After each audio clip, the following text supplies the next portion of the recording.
Davis, welcome to the latest episode of Cut to the Chase, yet again on Zoom. But hey, look, it's a pleasure talking to you. Today we're talking how to close a listing presentation. Oh yes, the 101 in real estate, right out of everything. How can you close the deal down? I remember in my early days, I used to break out in a cold sweat because you'd be doing a presentation and you know it's coming, don't you? And the client knew it was coming too. And you're waiting for that close. And then what I found is I'd do a hard close that was like a yes or a no response. And they say, oh, look, thank you. We'll have a think about it. We'll come back to you, right? And that's the dreaded, we'll ring you, don't ring me kind of response. So it's critical on how you can close it out. So I'm interested to know, Diego, what your experiences are and how do you close out a listing presentation? With your famous words, Davis, I treat everyone the same by treating them differently, right? There's a few things that you say, but it comes from a genuine point of wanting to help them, right? You say, you got to ask certain questions, right? And I always like asking questions throughout the listing presentation, like what is the best time to have an open home at? When do you think the pictures will look better, during the day or at the dusk? Would you be feeling comfortable us showing buyers at certain time, just preparing them for that kind of final close.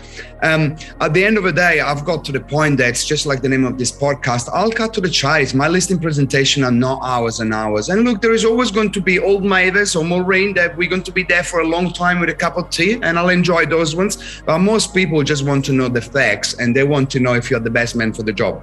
And at the end, I will just ask something like this: Davis, would you feel comfortable for me to be working for you? If so, can I get onto it and order the limb straight away?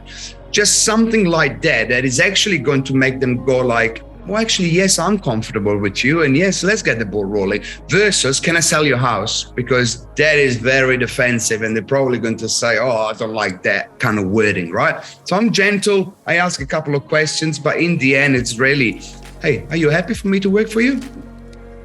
Beautiful. And it's the trust and the confidence, right? When you're confident and you've done it plenty of times. One of my favorite clovers was always, Diego, I feel really, really happy that we're on the same page. I'm excited about the possibility in selling your home. So let's finish the paperwork now, get you on the market, and let's get you the result you're looking for and you deserve. Chat. So high energy. I'm excited about you. I like you. You like me. And then what do you do when that objection comes, Diego? When they go, oh, okay, but what about this? Or what about that? Yeah, look, there's two objections. Calling it for what it is, commission and marketing, right? Those are the two things. And I've started navigating the sort of the marketing. It's quite an easy one. I work with Lifestyle Finance. Don't get any endorsements out of them, but I work with them and they basically pay for the marketing and we cover the interest rate. So that's a very easy way to say, hey, look, yes, my marketing might be a little bit more expensive than your average agent, but at the end of the day, I'm not going to sell it for an average price, and marketing is important. And look, I'm going to, cover the interest rate for 90 days. And basically it's free money for you and you just got to pay them back as soon as you sell the house. So that's an easy conversation, right? And thanks to those people. And there is other companies that do similar services, but I work with Lifestyle Finance. The commission, they always say, hey, are you negotiable? And I always say in your famous words, absolutely I am. I'm happy to negotiate it and make it higher. And then I shut up and I look at them seriously.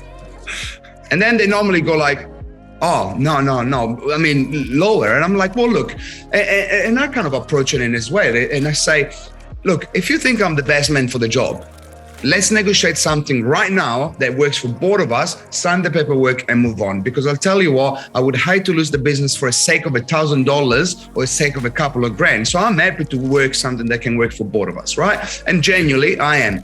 But then I'll turn it around and I say, what is your happy price? They give me the happy price and I say, at that price, I deserve my full commission, don't I? And most people say, yes, at that price, you bloody hell do. And then you can work your way backwards, right? So yeah, you kind of got to show that you're a negotiator, because if you can't negotiate for yourself, how can you negotiate for the house? Correct. And as my father taught me, you have to isolate the issue. which is what you're doing, right? So what you're saying to me, if we can sort out the commission here tonight, you're happy to sign with me. The key to that is asking that question, because you don't want to end up in that Dutch auction of going, what's your commission? What's this? Will come back to you. And then they're trading one off against the other. So isolate the issue. All things, I'm the best agent, I'm the best marketer, best negotiator. If we can sort that out, we're going to put it down on paper and get you on the market and you sold. And like everything, the more you're missing out, the more mistakes you make, the better you become. And man, have I made mistakes, and I still do to this day. So you're never perfect, and you're always evolving. And in your famous words again, only the mediocre are the best. And it's really adapting yourself in different circumstances, right? So Dave, it's absolute pleasure seeing you digitally. I can't wait to see you in person. Stay safe, and we'll talk again next week. And keep on closing those deals. Ask for the business. Thanks, guys. Thanks for watching. Ciao. Ciao.